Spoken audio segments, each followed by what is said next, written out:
छात्रों, मूक संपादन प्रक्रिया एवं साज सज्जा में आपका हार्दिक स्वागत है। आज के हमारे व्याख्यान का विषय है छायाचित्र का चयन।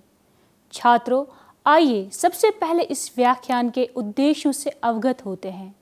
व्याख्यान का प्रथम उद्देश्य है छायाचित्रों के चयन की विस्तृत जानकारी प्राप्त करना। व्याख्यान का दूसरा उद्देश्य है छायाचित्रों के गुणों से परिचित होना। व्याख्यान का अगला उद्देश्य समाचार और चित्रों के विषय में जानकारी प्राप्त करना। व्याख्यान का अंतिम उद्देश्य चित्रों के प्रकारों से परिचित होना है। छात्रों, आइए अब हम इस व्याख्यान की प्रस्तावना की ओर बढ़ते हैं। आज के समय में छायाचित्र समाचार पत्र या पत्रकारिता का आवश्यक हिस्सा बन गए हैं।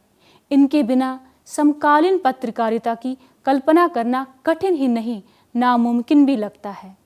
आज पत्रकारिता में फ़ोटो खींचना जितना महत्वपूर्ण हो गया है, उतना ही महत्वपूर्ण ये जानकारी भी कि अच्छे चित्र कहाँ से और कैसे एकत्रित किए जाते हैं। साथ ही ये जानकारी देना भी बहुत महत्वपूर्ण है कि छायाचित्रों के चयन कैसे किया जाता है और चयन के समय उनमें कौन से गुण विद्यमान होने चाहिए। छायाचित्रों के चयन की आवश्यकता इसलिए पड़ती है ताकि वह विषय वस्तु को ज़्यादा प्रभावशाली बनाए तथा समाचार पत्र एवं पत्रिका में आकर्षण उत्पन्न करे। इस व्याख्यान में छायाचित्र के चयन की आवश्यकता, उसके गुण तथा समाचार और चित्र आदि के विषय में विस्तृत जानकारी दी जाएगी। छात्रों, आइए अब हम मूल व्याख्यान पर आते हैं, जिसका विषय है छायाचित्रों का चयन। छायाचित्रों की उपलब्धता के पश्चात सबसे महत्वपूर्ण काम एक पत्रिका या आलेख के लिए छायाचित्रों का चयन होता है।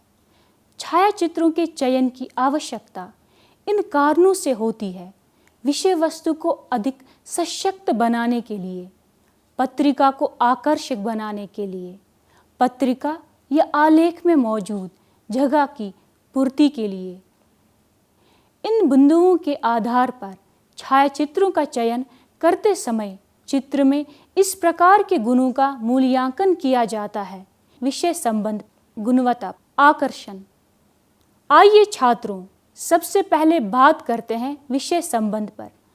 पत्रिका के लिए छायाचित्र चाहे मुख पृष्ठ के लिए चयनित किया जा रहा हो या बाकी प्रकाशित सामग्री के लिए, उसका विषय वस्तु से संबंधित होना बहुत ज़रूरी होता है। छायाचित्र एक सामर्थ्यवान दृश्यिक जरिया होता है, इसलिए कई बार एक छायाचित्र लिखे गए लाखों शब्दों से अधिक काम करता है तथा ज़्यादा असरदार होता है। अगर आलेख या प्रकाशित सामग्री को विषय संबंधित चित्रों के साथ पत्रिका में उपलब्ध कराया जाता है तो उसका प्रभाव कई गुना बढ़ जाता है। यह भी ध्यान देने वाली बात है कि फोटोग्राफ्स प्रकाशित होने वाली सामग्री के वर्णित वातावरण, स्तर तथा पाठक की पसंद के अनुरूप हो। बड़े बड़े लेखों या लिखित सामग्री में चित्र डालने से पाठक को नीरसता का अनुभव नहीं होता तथा छायाचित्रों के साथ छपने वाली सामग्री में पाठक की रुचि बनी रहती है। छायाचित्र वास्तव में लिखित सामग्री में सहायक की भूमिका निभाते हैं। इसके विपरीत अगर लिखित सामग्री तथा उसके साथ प्रकाशित होने वाले छायाचित्रों में सामंजस्य नहीं है तो उन छायाचित्रों का कोई मतलब नहीं रह जाता है। पाठकों का आकर्षण ऐसे फोटोग्राफ्स को देखने में नहीं रहता है, क्योंकि लेख या समाचार के साथ छपे फोटोग्राफ्स पाठक को विषय समझाने में कोई मदद नहीं करते। विषय संबंधी छायाचित्रों से आलेख, निबंध या सूचना की रोचकता में वृद्धि हो जाती है तथा पाठक आलेख को पढ़ने के लिए अधिक इच्छुक हो जाते हैं। अब आते हैं गुणवत्ता पर। विषय वस्तु तथा गुणवत्ता छायाचित्र के दो महत्वपूर्ण अंग हैं। स्वाभाविक तौर पर छायाचित्र की गुणवत्ता एक अहम पहलू है। बेहतर तरीके से तथा बढ़िया एंगल तथा तकनीक से खींची गई फ़ोटो की क्वालिटी साधारण तरीके से खींची गई फ़ोटो से भिन्न होती है। पत्रिका का प्रोडक्शन या मुद्रण एक तकनीकी काम है, इसलिए पत्रिका के आकर्षक प्रोडक्शन के लिए अच्छी गुणवत्ता वाले छायाचित्र अधिक बेहतर परिणाम देते हैं। यही वजह है कि फ़ोटो जर्नलिज्म यानी फ़ोटो पत्रकारिता एक नई विधा के रूप में विकसित हो रही है।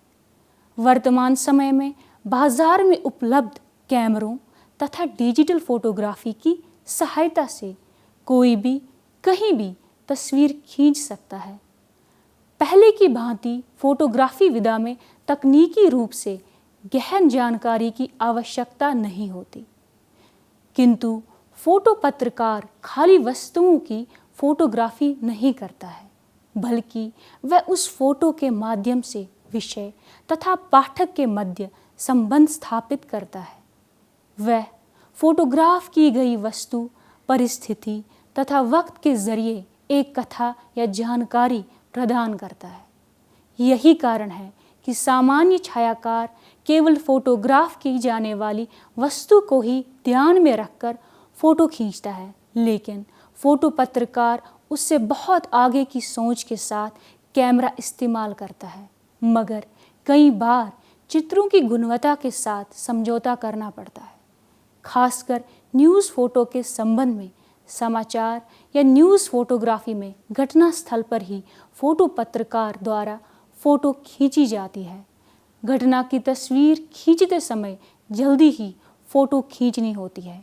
कई बार घटनाक्रम इतनी जल्दी तथा अचानक होता है कि केवल इतना ही वक्त मिल पाता है कि फोटो जर्नलिस्ट या न्यूज़ छायाकार सिर्फ कैमरे का बटन ही दबा सके या फोकस ही कर सके।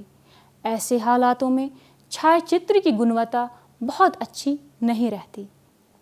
वह कभी आउट ऑफ फोकस यानी कि धुंधली, अंडर ज़्यादा कालापन, ओवर ज़्यादा उजली हो जाती है। कभी कभी तो ऐसे चित्रों में घटनास्थल या वस्तु हिली हुई या आंशिक रूप से ही होती है, लेकिन इन छायाचित्रों का महत्व इनके आकर्षक होने अथवा अधिक गुणवत्ता वाली होने से नहीं होता, बल्कि इनका महत्व घटना की जानकारी देने, उसे रिकॉर्ड करने तथा ठीक ठीक वस्तु स्थिति बताने के लिए होता है। ऐसे छायाचित्र निष्प्राण चित्र ना होकर घटना की संवेदनाओं, उसके महत्व तथा गंभीरता को प्रकट करने वाले होते हैं।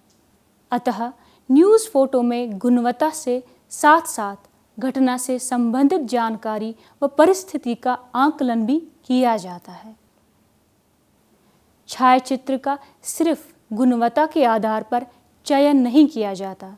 संबंधित समाचार घटना के महत्व के अनुरूप अधिक गुणवत्ता वाली न होने के बाद भी उसका प्रयोग करना पड़ता है। ये बात भी ध्यान देने वाली है कि समाचारों या न्यूज़ छायाचित्र को फोटो एडिटिंग सॉफ्टवेयर की सहायता से बेहतर किया जा सकता है, लेकिन इनमें इतना परिवर्तन नहीं किया जाता है कि वह अपना मौलिक अर्थ बदल दे या अधिक नाटकीय प्रतीत हो। ये फोटो जर्नलिज्म की अलिखित नैतिक गरिमा के खिलाफ है। छात्रों, आइए अब चर्चा करते हैं आकर्षण पर। पत्र पत्रिकाओं को सचित्र बनाने की शुरुआत के पीछे एक बहुत बड़ी वजह उसे पाठकों के लिए आकर्षक बनाना भी रहा है। अच्छे क्लेवर वाली पत्रिकाओं से पाठक आकर्षित होते हैं तथा उसे खरीदते हैं। पत्रिका की पाठक संख्या बढ़ती है, जिससे विज्ञापनदाता पत्रिका में विज्ञापन देने के लिए सामने आते हैं तथा पत्रिका प्रकाशन व्यवसाय फायदे में रहता है। पत्रिका को आकर्षक बनाने में छायाचित्रों की महत्वपूर्ण भूमिका होती है। पत्रिकाएं अपने मुख्य पृष्ठों तथा भीतर के पृष्ठों के लिए उत्तम चित्र चाहती है, जो पत्रिका को अधिक आकर्षक बना सके। इसके किए बेहतर गुणवत्ता वाले तथा बेहतर तकनीक से खींचे गए फोटोग्राफ को चुनना बहुत ज़रूरी है।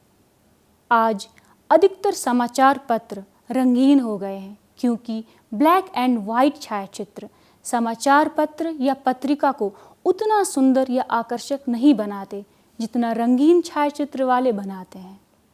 अतः अब रंगीन फोटोग्राफी का महत्व बहुत बढ़ गया है। फोटो पत्रकार के लिए अब ये बहुत ज़रूरी हो गया है कि वे अच्छे तथा आकर्षक छायाचित्र उपलब्ध करें। जैसा कि पहले भी इस बात पर चर्चा की गई है कि न्यूज़ फोटो के विषय में गुणवत्ता को दूसरे स्थान पर रखा जाता है तथा छायाचित्रों की प्रासंगिकता या उपयोगिता का प्रथम स्थान होता है।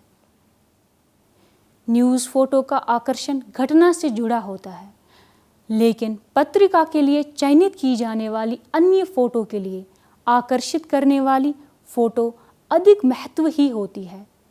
आकर्षक छायाचित्र जहां पत्रिका के पाठकों को आकर्षित कर बिक्री बढ़ाने में सहयोग देता है, वहीं वह लेख, आलेख या रिपोर्ट में पाठक का ध्यान भी आकर्षित करते हैं तथा पढ़ने के लिए रुचि जगाते हैं।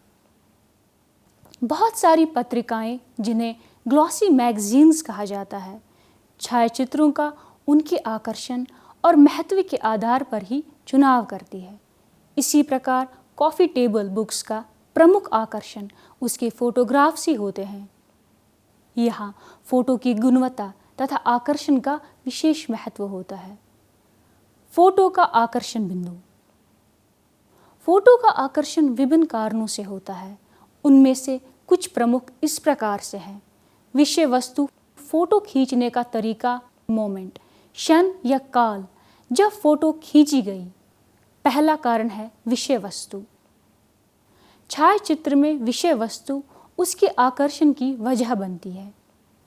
नई जगहों के चित्र, मेलों के चित्र, प्रसिद्ध व्यक्तियों की तस्वीरें, वन्य जीव जंतु, आपदा काल, नया तथा असाधारण तथा विविध संस्कृतियों से जुड़े छायाचित्र कुछ ऐसे विषय वस्तु है जो सहज ही देखने वाले का ध्यान आकर्षित करती है।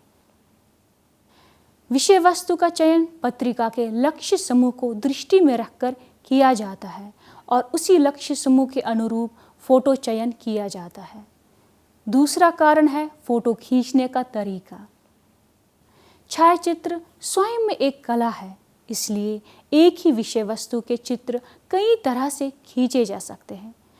गैर पारंपरिक कोण से नए छाया रोशनी के प्रयोग से वस्तु को नए तथा आकर्षक ढंग से फोटोग्राफ किया जा सकता है। पत्रिका में छायाचित्र के जरिए नए ढंग से प्रस्तुत विषय वस्तु अधिक आकर्षित करती है। फोटो फीचर का मुख्य उद्देश्य छायाचित्र के माध्यम से किसी विषय की कहानी को प्रस्तुत करना होता है।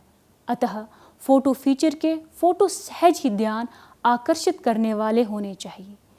तीसरा कारण है मोमेंट। छायाचित्र के आकर्षण का ये बहुत खास पक्ष है। कल्पना कीजिए, ओलंपिक्स प्रतियोगिता में 100 मीटर की दौड़ में नया विश्व रिकॉर्ड बनाने वाले खिलाड़ी की वह तस्वीर जो ठीक उस क्षण में खींची गई हो जब उस खिलाड़ी ने रिकॉर्ड बनाने वाला कदम लाइन पर रखा है। इसी प्रकार किसी वन्य जीवन की कोई ऐसी ही तस्वीर। कैमरा कब क्लिक हुआ है, ये बात फोटो के महत्व को और बढ़ा देती है। इसी प्रकार फैशन, पर्यटन, यात्रा, पर्यावरण संरक्षण, मेले, संस्कृतियाँ आदि ऐसे कुछ विषय हैं जिनकी नए नए ढंग से फोटोग्राफी कर चित्रों में आकर्षण उत्पन्न किया जा सकता है, जिन पर पाठक आकर्षित हो सके। फोटो असाइनमेंट के जरिए से भी बेहतर तथा एक्सक्लूसिव फोटो प्राप्त किए जा सकते हैं। पत्रिका में फोटो की विविधता भी आकर्षण पैदा करती है। छात्रों, आइए अब बात करते हैं फोटो फिलर की। कई बार पत्रिका में लेख के छोटे होने के कारण खाली जगह रह जाती है। इस वजह का सदुपयोग फिलर फोटोग्राफ से किया जाता है। अच्छा तो यह होता है कि फिलर फोटोग्राफ जिस जगह पर प्रकाशित किया जा रहा है उसके आसपास प्रकाशित विषय के अनुरूप हो या उसके प्रति रुचि उत्पन्न करने वाला हो। नहीं तो फिलर फोटोग्राफ को उचित कैप्शन देकर महत्वपूर्ण बनाया जा सकता है। ये फिलर फोटोग्राफ पत्रिका में आकर्षण तो देते ही है, इनका इस्तेमाल महत्वपूर्ण सूचना या जानकारी देने के लिए भी किया जा सकता है। फिलर फोटोग्राफ्स का जिस स्थान पर इसका उपयोग किया जा रहा हो वहाँ पर प्रकाशित हो रही सामग्री की सहायक सामग्री या अतिरिक्त जानकारी के रूप में भी उपयोग किया जाता है। छात्रों, आइए अब हम बात करते हैं समाचार और चित्र के बारे में। कैमरे के माध्यम से तस्वीर खींचने की परंपरा आधुनिक है, पर हाथों द्वारा चित्र बनाने की परंपरा हजारों वर्ष पहले से दिखाई देती है। वर्तमान समय में कैमरा इतना आधुनिक हो गया है कि फ्लॉपी कंप्यूटर में लगाकर विश्व के किसी भी भाग में छायाचित्र भेज दी जाती है। चित्रों की पड़ताल के पश्चात ऐसा अनुभव होता है कि चित्र 11 प्रकार के होते हैं। चित्रों के प्रकारों पर चर्चा करने से पूर्व समाचार से चित्र के संबंध और उसके महत्व पर बात करना अधिक सही होगा। आइए छात्रों, अब बात करते हैं समाचारिक महत्व पर। पहला महत्व, चित्र किसी समाचार से संबंध होना चाहिए।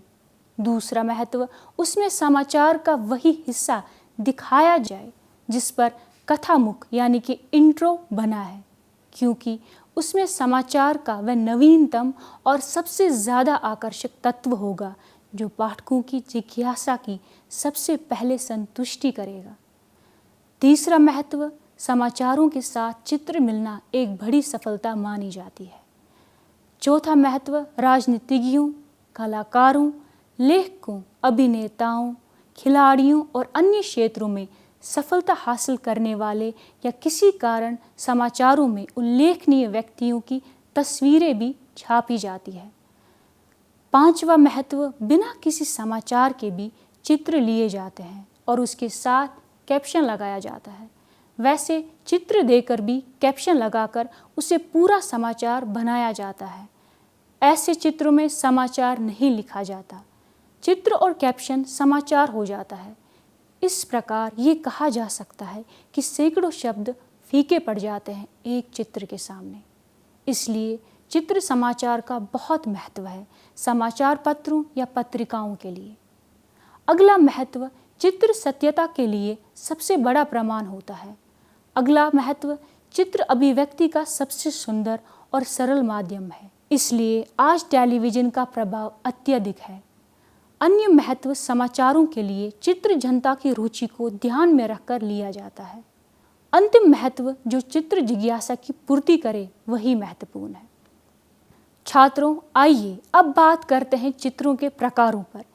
ध्यान से देखने पर चित्रों के 11 प्रकार दिखाई पड़ते हैं, जो इस प्रकार से हैं: सामान्य स्थिर चित्र, व्यक्तिगत चित्र, सामान्य चलचित्र, शास्त्रीय चित्र, पुरातन चित्र, अलंकृत चित्र, रहस्यात्मक चित्र, आयोजित चित्र, हस्तचित्र, विशेष स्थिर चित्र, घटनात्मक चित्र। पहला प्रकार, सामान्य स्थिर चित्र। वैसा चित्र जो सामान्य स्थिर हो, सामान्य स्थिर चित्र के अंतर्गत आता है। जैसे घटना या किसी गोष्ठी में बैठे हुए लोगों की तस्वीरें सामान्य स्थिर चित्र के अंतर्गत रखा जाएगा। ऐसे चित्र समाचारों पर आधारित होते हैं। दूसरा प्रकार, व्यक्तिगत चित्र। वैसा चित्र जो व्यक्तिगत हो, व्यक्तिगत चित्र के अंतर्गत आता है। ऐसे चित्र समाचारों को सजाने के लिए लगाया जाता है। तीसरा प्रकार, सामान्य चलचित्र। वैसा चित्र जो सामान्य रूप से गतिमान दिखाई पड़े, सामान्य चलचित्र की कोटि में आते हैं। ऐसे चित्र समाचारों पर आधारित होते हैं, इसलिए इसे सामाचारिक चित्र कह सकते हैं। चौथा प्रकार है शास्त्रीय चित्र। वैसा चित्र जो शास्त्रीय हो, शास्त्रीय चित्र के अंतर्गत आएगा। जैसे वैसी तस्वीरें जो ठीक उस क्षण ली गई हो जब कोई किसी पर गोली दागा हो और सामने वाले को गोली लगी हो आदि। पांचवा प्रकार है पुरातन चित्र। वैसा चित्र जो या तो हाथ से बना हुआ हो या खींचा गया हो, चाहे वे मूर्ति या भवन ही क्यों ना हो, पुरातन चित्र के अंतर्गत आएगा। समाचारों में ऐसे चित्र बहुत कम लिए जाते हैं। छठा प्रकार है अलंकृत चित्र। वैसा चित्र जिसके माध्यम से सौंदर्य बोध हो या अलंकृत हो, अलंकृत चित्र कहलाता है।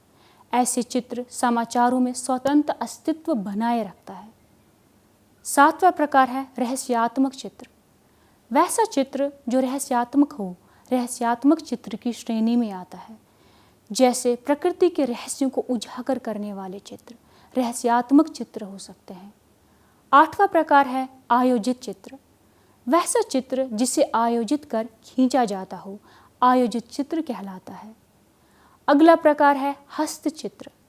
ऐसे चित्र जिन्हें हाथ से बनाया जाता हो, हस्तचित्र है। ऐसे चित्र व्यंग्य या गंभीर विषयों के लिए अधिक बनाए जाते हैं। समाचारों में हस्तचित्र का प्रयोग बहुत कम किया जाता है। पत्रिकाओं में इस प्रकार के चित्रों का प्रयोग किया जाता है। समाचार पत्रों में रेखाचित्र और जल चित्रों का प्रयोग होता है, पर पत्रिकाओं में तेल चित्र का प्रयोग भी होता है, क्योंकि तेल चित्र रंगीन होता है और पत्रिकाओं में संभावनाएं अधिक होती है। अन्य प्रकार है विशेष स्थिर चित्र।